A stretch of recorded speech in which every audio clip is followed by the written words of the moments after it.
सर्वांचंच लाडकं नेतृत्व आदरणीय देवेंद्र फडणवीस साहेब यांच्या मार्गदर्शनाखाली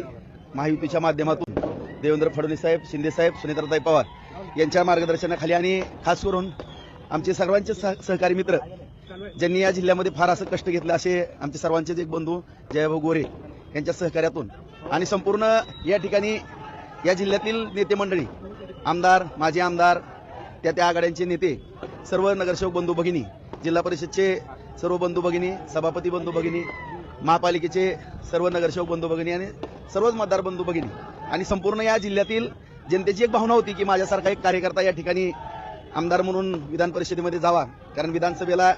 प्रचंड काम केलं असताना सुद्धा काही दुर्घटना त्या ठिकाणी घडली होती आणि त्यानंतर बाजार समिती, नगरपालिका, जिल्हा परिषद, पंचायत समिती या सर्व सत्ता आल्या आणि सर्वांची भावना होती की काम करणारा कार्यकर्ता विधान परिषदेमध्ये असावा, विधान भवनामध्ये असावी भावना होती आणि सगळ्यांच्या आशीर्वादाने ती आज पूर्ण होताना दिसते।